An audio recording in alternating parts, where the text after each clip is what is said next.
dipersilahkan. Assalamualaikum warahmatullahi wabarakatuh. Terima kasih pimpinan Pak Andri Rosiade yang saya lihat dari pagi bekerja keras untuk memahamkan kepada teman-teman karena kecintaannya terhadap perbankan, Pak.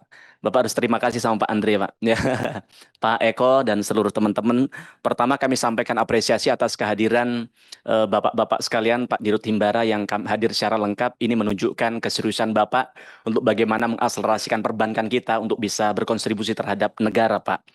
Yang kedua, semalam sama dengan Bapak, kami semalam juga feeding Pak di tempat ini untuk bagaimana bisa memberikan masukan yang konstruktif.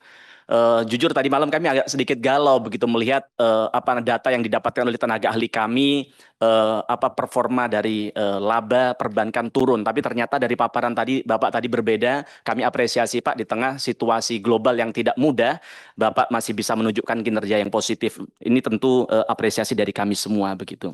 Nah, kemudian kami juga sampaikan selamat kepada Pak Ridwan yang baru saja dipilih menjadi Dirut Mandiri, Pak. Kami tahu Bapak ketika mimpin dulu di corporate banking, kemudian di komersial, kemudian terakhir di Wadirut, kinerja Bapak cukup baik. Maka ketika dengar Bapak jadi Dirut, kami cukup bahagia di teman-teman Komisi 6 karena kami yakin, kami berharap di tangan Bapak ke depan Mandiri bisa jauh lebih matang, jauh lebih kuat dalam berkontribusi, bukan hanya menjadi lokomotif ekonomi nasional, tapi bisa mendorong agar Mandiri bisa inklusif, Pak, bisa benar-benar hadir di semua kalangan masyarakat, termasuk mendorong UMKM kita untuk tumbuh, Pak. Nah, kemudian kalau memperhatikan pidato dari Presiden Prabowo yang begitu antusias untuk bagaimana mendorong apa program-program kerakyatan, misalnya MBG, soal pangan dan sebagainya, maka kami berharap kepada perbankan kita ke depan untuk ikut turut serta mensukseskan program Presiden ini, Pak. Mungkin banyak masyarakat yang nyinyir soal program MBG. Kalau kita lihat di media sosial banyak sekali masyarakat bilang wong rakyat sudah bisa makan, anak-anak bisa beli makan sendiri. Saya adalah bukti sejarah bahwa saya lahir dari keluarga yang keterbatasan ekonomi, Pak. Saya di usia saya yang masih mungkin lebih muda dari bapak-bapak, saya masih merasakan makan pakai garam, Pak. Nah, tapi kemudian adik saya yang karena kami sudah mulai kerja, kemudian bisa membantu keuangan di rumah. Kemudian adik saya kemudian bisa sekolah di yang kedokteran yang jauh lebih baik daripada saya. Artinya apa? Ternyata gizi yang bagus juga berkontribusi terhadap kualitas anak begitu. Nah, maka harapan kami dengan MBG kalau sukses ini, maka nanti ke depan SDM-SDM bangsa kita bisa lebih baik. Nah, tapi kalau lihat dari paparan panjenengan tadi masih banyak yang belum konsen untuk bagaimana mendorong dan membantu pemerintah untuk mensukseskan program MBG. Nah, yang pertama, Pak, yang ingin kami sampaikan soal program MBG ini, Pak. Nah, ini Bapak-Bapak kan banker semua begitu. Artinya setiap mampu untuk melihat peluang dari setiap opportunity yang ada begitu, Pak. Nah, kemarin di tahun 2025 pemerintah menganggarkan untuk MBG 71 triliun. Tapi kalau Bapak dengar di paparan Presiden saat tanggal 15 Agustus kemarin, itu program MBG yang dicanangkan oleh Presiden yaitu meningkat 377% atau 268 triliun. Artinya duit yang bukan kecil, Pak. Nah, tapi kalau lihat dari paparan Bapak, belum ada yang secara komprehensif untuk bagaimana ikut turut serta memberikan permodalan terhadap UMKM yang akan menjadi mitra kerja bagi MBG ini, Pak, bagi pangan begitu. Nah, maka harapan kami, kalau jenengan lihat hari ini, salah satu kendala dari pemerintah untuk mensukseskan program MBG adalah banyak sekali mitra-mitra pengusaha-pengusaha kecil yang mereka pengen jadi mitra apa badan gizi, kemudian mereka terkendala dengan persyaratan yang salah satunya adalah soal keuangan, Pak. Nah, maka harapan kami mereka ke depan bisa dibantu oleh perbankan untuk bisa mendapatkan permodalan, Pak. Nah, kalau misalnya saja di sektor konstruksi, subkon bisa mendapatkan modal dengan hanya modal kontrak kerja dari kontraktor bersangkutan, maka harapan kami MBG masyarakat yang sedang mulai usaha ini, mereka bisa mendapatkan permodalan dengan hanya modal kontrak dari ini, Pak, dari apa namanya badan gizi begitu. Nah, ini kira-kira bagaimana tanggapan Bapak hal ini? Ini mungkin nggak dilakukan. Nah, nanti tinggal bagaimana apa namanya banknya langsung diambil langsung dari MBG untuk bagaimana bisa memastikan bahwa kredit mereka tidak macet. Karena ini penting, Pak, karena percuma anggaran yang diberikan pemerintah besar, tapi kalau tidak ada dukungan dari perbankan, maka ini akan juga sia-sia. Nah, kemudian soal kredit bagi apa koperasi merah putih yang nilainya 3 miliar per desa. Nah, kami tadi juga belum mendapatkan paparan. Ini kan program penting pemerintah, Pak, yang harus kita bantu, kita dorong karena ketika ini berjalan maka ekonomi di desa juga akan berjalan begitu. Nah, kami ingin tanya sekarang desa yang sudah mengajukan pinjaman ada berapa, Pak? Prosedurnya apa? Dana yang dipakai oleh bank untuk memberikan kredit dari mana, Pak? Karena simpang siur nih, ada yang mengatakan bahwa dananya dari pemerintah yang dititipkan lewat perbankan. Nah, kami khawatir ternyata dana yang dipakai untuk operasi Merah Putih ternyata dananya perbankan. Kalau nanti macet akan mengganggu apa namanya akselerasi dari perbankan itu sendiri. Nah, maka di tempat ini kami minta paparan soal Koperasi Merah Putih ini update-nya seperti apa. Nah, kemudian soal tadi BNI. Kami lihat Bapak hampir dari seluruh paparannya banyak memaparkan soal wonder BNI, Pak.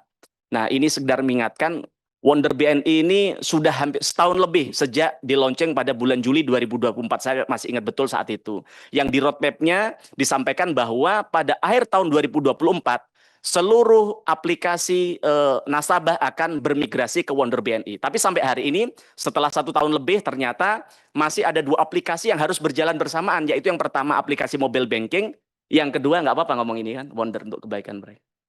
Oh iya, yang kedua soal apa namanya mobil banking, yang kedua soal Wonder, Pak. Nah, kenapa masyarakat nasabah harus pakai dua-duanya? Karena ternyata tidak semua aplikasi di apa namanya di mobil banking ada di Wonder. Misalnya soal bayar pajak, misalnya juga soal bayar SPP, misalnya soal anak-anak kemarin ketika mau kuliah mau senam PTN, Pak, itu mereka tidak bisa bayar melalui Wonder, tapi harus melalui mobile banking. Sedangkan jenengan tahu bahwa untuk password dan kode baik itu mobile banking dan juga Wonder itu jauh berbeda, Pak. Nah, maka ini sungguh memusingkan masyarakat begitu. Yang kedua, ini harapan kami perlu segera tindak lanjutin, Pak. Karena apa? Karena dengan 2 aplikasi tentu biayanya tidak mudah dan tidak murah.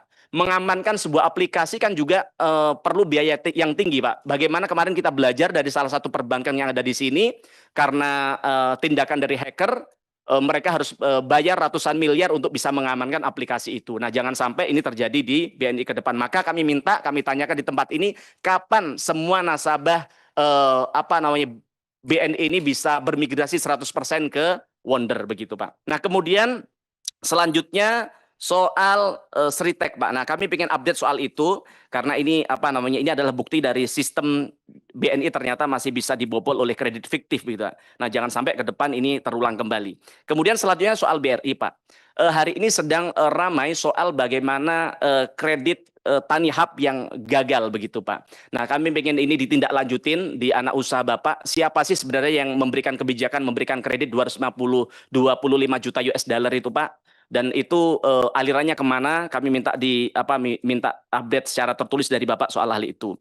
Kemudian juga soal di dapil kami di Jawa Timur, Pak, khususnya di BRI cabang Ponorogo, itu ada apa namanya sekarang sedang berjalan di pengadilan soal kredit siapa, kemudian yang ditagih siapa, ternyata orang yang kreditnya yang jaminannya mau disita, ternyata dia tidak merasa bahwa dia menjaminkan barangnya itu. Nah, ternyata saat proses di pengadilan juga dari BRI tidak datang. Harapan kami ini bisa ditindaklanjutin, Pak, agar aset milik namanya Saikun itu bisa kemudian teramankan karena dia tidak merasa bahwa dia kredit begitu, hanya dipakai oleh orang lain yang tidak bertanggung jawab. Nah, kemudian soal Bank Mandiri kami hanya minta untuk adanya roadmap bagaimana Mandiri bisa berkolaborasi mendorong program pemerintah yang terkait kerakyatan ini bisa benar-benar berjalan, Pak.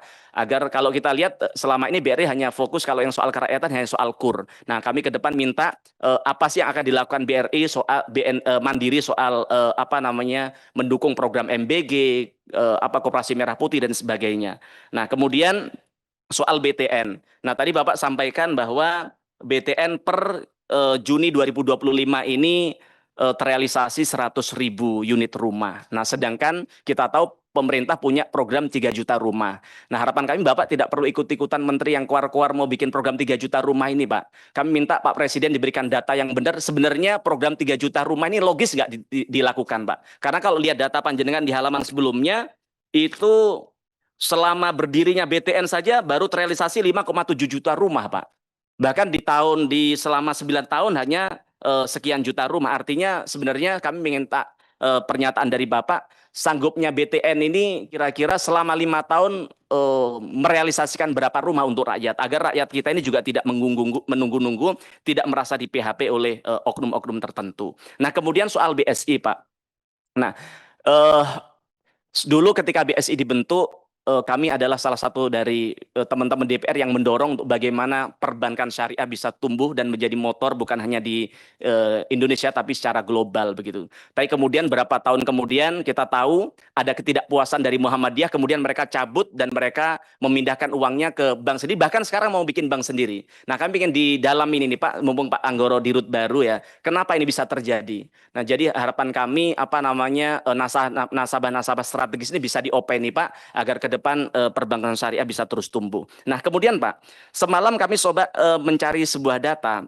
Saya kan dengar nih bahwa ternyata bunga di BSI lebih tinggi daripada bank konvensional. Nah, kami nggak percaya awalnya. Masa sih perbankan BSI yang harusnya sensitif terhadap hal riba, terhadap bunga-bunga yang itu secara agama juga masih diperdebatkan, tapi kemudian bunganya lebih tinggi. Nah, lalu kemudian kami coba setarakan bunga BSI dengan bank syariah di Malaysia. Ternyata betul Pak, hasilnya jauh. BSI bisa setara 11%, sedangkan di Malaysia 4%. Bahkan dibandingkan dengan BCA, kemudian dengan BNI, dan lain sebagainya yang ada di Indonesia juga masih jauh lebih tinggi. Nah, ini kenapa bisa terjadi Pak? Nah, ini bank syariah harusnya kan dijalankan berdasarkan prinsip-prinsip syariah, tapi kok justru jauh lebih besar daripada bank konvensional. Itu aja dari kami. Matur nuwun. Assalamualaikum warahmatullahi wabarakatuh.